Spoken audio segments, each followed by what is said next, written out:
Welcome to The Nameless. This story is not for everyone, but if you're still here, take a deep breath. Let's begin. The group still insists she had ascended. That was the word they used when I asked where my sister was, standing barefoot on the gravel driveway with the sun going down and the air starting to smell like wet pine. Ascended, like she had stepped on to something higher and lighter and simply drifted out of reach. They said it calmly, almost kindly, the same way you might explain a delayed flight. No one looked at the ground when they said it. No one looked at me. I kept me playing that moment later, trying to remember if there was a second where I could have pushed harder or said something different. But even then, part of me already knew she wasn't coming back down that driveway. Before all of this, my life was painfully normal. I worked IT support for a small logistics company, lived alone in a one-bedroom apartment, and talked to my younger sister Mara almost every day. She was 26, restless in the way people get when they feel like they're running out of time even though they aren't. She bounced between interests, yoga one month, pottery the next, then breathwork, then herbal teas that tasted like dirt. I teased her about it, but it was harmless. She just wanted something that felt meaningful. The meditation retreat came up casually. She mentioned it during one of our phone calls while I was making dinner and half listening. She said it was in the mountains, a technology-free immersion, 2 weeks long. She laughed and said it would probably drive her crazy, but that was kind of the point. I asked who was running it. She gave me the name, which I immediately forgot, and said it wasn't a cult, which I remember clearly because I joked that that was exactly what someone in a cult would say. She signed up a week later. At first, nothing seemed off. She texted me photos of trees and cabins before she turned her phone in. The last message she sent said, "If I come back enlightened, I'm charging you for advice." Then nothing, which was expected. They told participants to disconnect completely. The first week went by fine. The second week was when I started checking my phone more often than usual. On the day she was supposed to come back, I took the afternoon off work. She was meant to call me when she got her phone back. I cleaned my apartment, paced, checked the time. By evening, I was annoyed. By night, I was worried. The retreat's website had a contact number. I called it. No answer. I emailed. Nothing. I told myself they were probably wrapping up late, or she'd missed the window to pick up her phone. I went to bed with my phone on my chest. The next morning, still nothing. That was when I decided to drive out there. I didn't tell anyone I was going. I just threw a bag in my car and followed the directions from the website, farther and farther away from anything familiar. The road narrowed, then turned to gravel. My GPS lost signal about 20 minutes out, but the directions were simple enough. I passed a faded wooden sign with the retreat's name burned into it, the letters uneven like they'd been done by hand. The place looked peaceful. That was the unsettling part. A cluster of cabins, all identical, set back among tall trees. Wind chimes hung from the porches, clinking softly. A few people in loose, pale clothing moved slowly between buildings. No one seemed surprised to see me. A woman met me near the main lodge. She smiled in a way that didn't quite reach her eyes and asked if I was there to begin my journey. I told her I was looking for my sister. Her smile tightened, just a fraction. She said Mara had completed the retreat. I asked what that meant. That was when she told me Mara had ascended. I laughed at first because it sounded ridiculous and because the alternative didn't make sense. I asked where she was. The woman said Mara was no longer here in the way I understood here. She said it gently, like she was trying to comfort me. I demanded to see someone in charge. She led me into the lodge, which smelled faintly of incense and wood polish. Inside, it was quiet in a way that made my ears ring. A man sat cross-legged on the floor near a low table. He stood when he saw me, his movements slow and deliberate.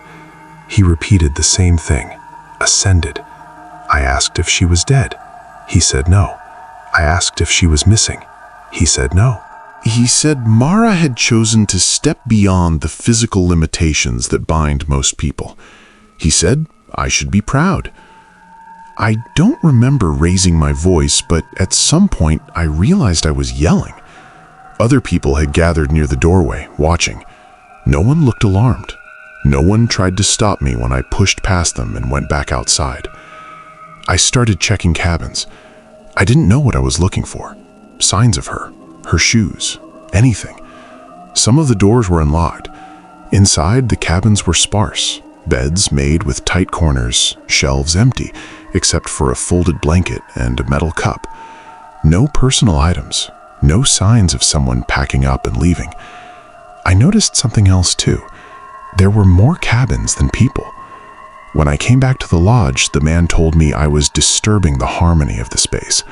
He said if I stayed much longer, I would be asked to leave. I told him I wasn't leaving without my sister. He said that was unfortunate. That was the first time I felt afraid. I left that evening because I didn't know what else to do.